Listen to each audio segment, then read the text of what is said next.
ஜிஎஸ்டியில் ஒரு மிகப்பெரிய மாற்றத்தை நிர்மலா சீதாராமன் கொண்டு வந்துட்டாங்களாம். இந்தியாவில் இருக்கக்கூடிய எல்லா மக்களுக்கும் அதன் காரணமாக பலன் கிடைக்க போகுது. அதனால இந்தியா பொருளாதாரமே வேற மாதிரி வேற லெவலுக்கு போயிடும். தீபாவளி பரிசை இவர் கொடுத்துருக்காராம். எவ்வளவு ஒரு ஒரு ஒரு ஒரு போலித்தனமும் ஒரு ஏமாற்று வார்த்தைகளும் இதற்குள் இருக்கிறது. நான் முதல்ல மற்ற விஷயங்களுக்குள்ள போகல.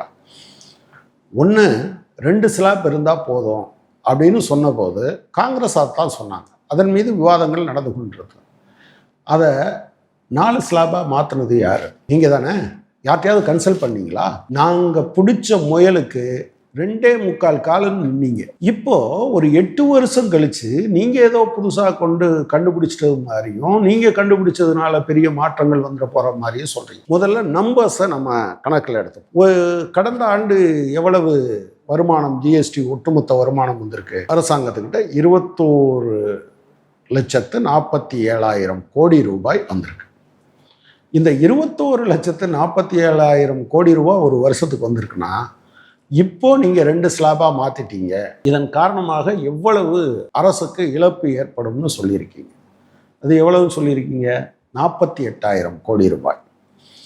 இது ஆண்டு முழுவதுக்கும் 48,000 கோடி ரூபாய்னா இந்தியாவில் 144 கோடி மக்கள் இருக்கா. ஒரு குடும்பத்தில் எல்லாரும் ஒவ்வொருத்தரும் என்ன வாங்குறாருன்னு பார்க்க வேண்டியதில்லை. சுமார் 30 கோடி குடும்பங்கள் வச்சுக்கங்க. அப்போ இந்த 30 கோடி குடும்பங்களுக்கும் 48,000 கோடியை நீங்கள் வகுத்தீங்கன்னா எவ்வளோ வரும்? நீங்கள் அதை பார்த்தீங்கன்னாலே உங்களுக்கு தெரியும். அதாவது 48,000 டிவைடட் பை 30, 4,000. நீங்கள் 1,600 ரூபா ஒரு வருஷத்துக்கு மிஞ்சுங்க. ஒரு மாதத்துக்கு 130 ரூபா மிஞ்சுங்க. இது சராசரி. ஓகே, இதில் பெரிய அளவுக்கான வேறுபாடுகள் வருவது காரு, அதே போல் குளிர்சாதன பெட்டிகள்.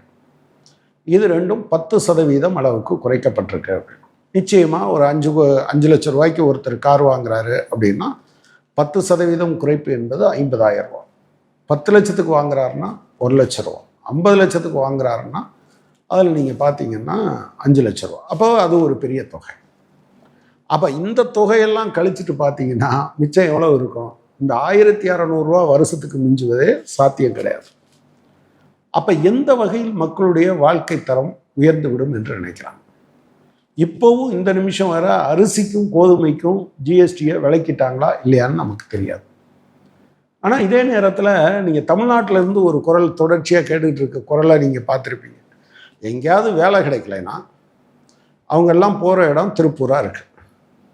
திருப்பூர் பின்னலாடை தொழிலில் ஈடுபட்டிருக்கக்கூடியவங்க என்ன சொன்னாங்க? கார்மெண்ட்ஸில் ஈடுபட்டிருக்கக்கூடியவங்க ஜாப் ஒர்க்குக்கு நீங்கள் 12% போடுறீங்க, 12% வரி விதிக்கிறீங்க, 5% குறைங்கன்னு கேட்டாங்க.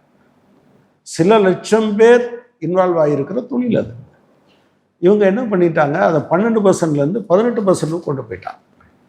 நீங்கள் சில பொருட்களை பாவ பொருட்கள், சின்குட்ஸ்ன்னு சொல்லி, அதாவது சிகரெட்டு மாதிரி அல்லது நீங்கள் ஆல்கஹால் மாதிரி, அது 40% கொண்டு போகிறோம். ஓகே, அது ரைட். ஆனால் நீங்கள் ஜாப் ஒர்க்குக்கு நீங்கள் நிறைய பேருக்கு வேலை கொடுக்குது, அது சிரமத்தில் ஈடுபடக்கூடாது, ஏராளமான அமெரிக்காவினுடைய டாரிஃப் வேற பிரச்சனையாக இருக்குது என்று சொல்கிற போது 12% 18% மாற்றுறது எந்த வகையில் நியாயம்? 5%. அப்போது நீங்கள் முழுக்க இந்த விஷயத்தை இது பெரும் முதலாளிகளுக்கு ஆதரவான ஒரு அம்சமாக மாற்றுறாங்க. இதை விட பெரிய விஷயம் என்னன்னு சொன்னால், இப்போது மாநிலங்களுக்கு பற்றாக்குறை இருக்குது. ஏற்கனவே மாநிலங்களுக்கு கொடுக்க வேண்டிய நிதியை இவங்க கொடுக்காம வச்சுருக்காங்க. அப்போது மாநிலங்களுக்கு அதை என்ன பண்ணுறது? அப்போ அதுக்கான ஏற்பாடு எதையும் பண்ணல. ஸோ மாநிலங்களுக்கு கொடுக்கலைன்னா ஏதோ அதை முதலமைச்சரும் அமைச்சர்களும் உட்கார்ந்து தின்னுட்டு போகிறாங்களா என்ன? மாநில அரசின் திட்டங்களுக்கான பணம் வராதுன்னு அர்த்தம். அப்போ அல்டிமேட்டாக என்ன இருக்கும்? மாநில அரசு கொடுக்க வேண்டியதை குறைக்க வேண்டிய நிர்பந்தத்துக்கு ஆளாகும். அப்போ குறைச்ச கணக்கு யார் பேரில் போய் சேரும்? மாநில அரசாங்கத்தினுடைய கணக்குக்கு சேரும். ஆனால் நீங்கள் என்ன சொல்லுவீங்கன்னா, நாங்கள் குறைச்சிட்டோம் அப்படிங்கிற பெருமையை மட்டும் நீங்கள் எடுத்துக்குவீங்க. இதுக்கு பேர் என்னது? முழுக்க அந்த ஏற்கனவே அமித்ஷா சொன்ன ஜும்லா என்பதற்கு மேல் இதில் எதுவும் இல்லை. உண்மையிலேயே ஜிஎஸ்டியில் மாறுதல் செய்ய வேண்டும் என்றால் சாதாரண மக்களுடைய, ஏற்கனவே இந்தியாவில் மேலே இருக்க 1% பேரிடம் இந்தியாவின் மொத்த சொத்துக்களில் 44% இருக்குது. 10% பேர்கிட்ட 65% இருக்குது. கீழே இருக்க 50% பேர்கிட்ட வெறும் 4% சொத்து இருக்குது. இந்த மாதிரியான கண்டிஷனில் இந்த கீழே இருக்க 50% பேரை மேலே கொண்டு வரணும்னா கீழே இருக்கிற மக்கள் சராசரியாக பயன்படுத்துகிற பொருட்கள் என்ன? அப்போ அந்த பொருட்கள் இவர்கள் கைக்கு கிடைப்பது என்ன செய்வது? அதில் 2-3 அம்சங்கள் இருக்கு. ஒன்று, அவர்களுடைய வாங்கும் சக்தியை அதிகரிப்பது. அதேமாதிரி வேஜ் இந்த காலத்தில், அதாவது கூலி என்பது இந்த காலத்தில் உயரலைங்கிறது மட்டும் இல்லை, ரியல் டேர்ம்ஸில் குறைஞ்சும் இருக்குது அப்படிங்கிற நிலைமை இருக்குது. கிராமப்புற மக்களுடைய 100 நாள் வேலைக்கான நீங்கள் ஒதுக்கின 86,000 கோடியில் கிட்டத்தட்ட 60% இந்த காலத்திலே செலவழித்து முடிச்சாச்சு. எனவே இனிமே அவங்களுக்கு அதில் வர்றது ரொம்ப கம்மியாக தான் இருக்கும்.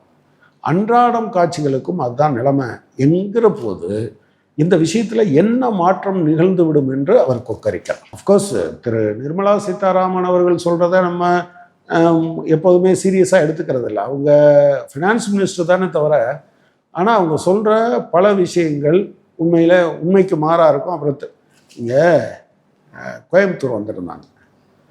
அங்கே அவங்க முத்ரா திட்டம் சம்மந்தமாக சொன்னதை அங்கே இருக்கிற பத்திரிகையாளர்கள் கேள்வி கேட்டாங்க.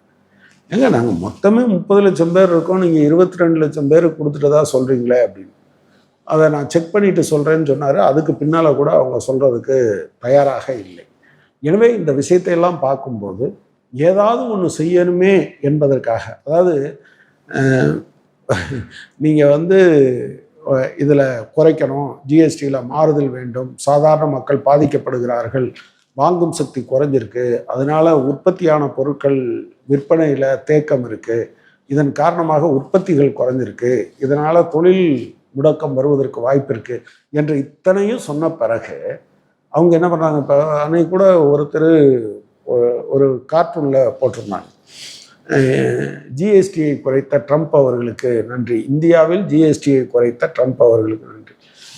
அமெரிக்கா 50% வரி விதித்ததன் காரணமாக அதில் இருந்து மக்களுடைய கவனத்தை திசை திருப்புவதற்காக ஏதோ மிகப்பெரிய மாற்றத்தை செஞ்சிட்டதாக அவங்க சொல்லியிருக்காங்க. இன்ஃபேக்ட் இதில் பெரிய நன்மை எதுவும் சாதாரண மக்களுக்கு கிடைக்கப் போவதில்லை. இந்த நன்மைகளை பெருமுதலாளிகள் எடுத்துக்கொள்வார்கள் என்பதுதான் நான் திரும்பவும் உங்களுக்கு நினைவுபடுத்த விரும்புகிறேன். கடந்த ஆண்டு ஒரு ஆண்டில் ஒட்டுமொத்தமான ஜிஎஸ்டி வரவு, மொத்த வரவு 21,47,000 கோடி. அந்த 47,000 கோடிங்கிற கொஸ்டின் இருக்குல்ல, அதோட 1 கோடியை சேர்த்துட்டு, ஒரு 1000 கோடியை சேர்த்துட்டா 48,000 கோடி. அதுதான் இந்த 48,000 கோடினா ஒரு மாதத்துக்கு 4,000 கோடி. ஒரு மாதத்துக்கு 4,000 கோடினா 30 கோடி குடும்பத்துக்கு நீங்கள் அதை பங்கு வச்சிங்கன்னா 133 ரூபா. வருஷத்துக்கு கூட்டிங்கன்னா 1,600 ரூபா. இந்த 1,600 ரூபா தான் அதாவது வருஷத்துக்கு 1,600 ரூபா ஒரு நபருக்கு அல்ல, ஒரு குடும்பத்துக்கு. இதுதான் தீபாவளியை கொண்டாட செய்யுமா, பணப்பெருக்கத்தை அதிகரிச்சிருமா, சேமிப்பை அதிகரிச்சிருமா? இதை கேட்டால் சின்ன பிள்ளைங்க கூட சிரிக்கும். ஆனால் சிரித்தாலும் பயம் இருக்கிறதுனால யாரும் சிரிக்கிறது இல்லை. அவங்க மனசுக்குள்ளேயே சிரிச்சுப்பாங்க. இது மிக மோசமான ஒரு பிஆர் எக்ஸசைஸ் என்பதை தவிர இதில் பொருளாதாரமும் இல்லை, ஏழை மக்கள் நலன் சார்ந்த விஷயமும் இல்லை. உண்மையில் இந்த அரசாங்கம் தன்னுடைய ஆட்சி காலம் முழுவதும் வெறுமனே வெற்று விளம்பரங்களால் மக்களை ஏமாற்றினால் போதும் என்கிற முடிவுக்கு வந்திருக்கிறது என்பதற்கான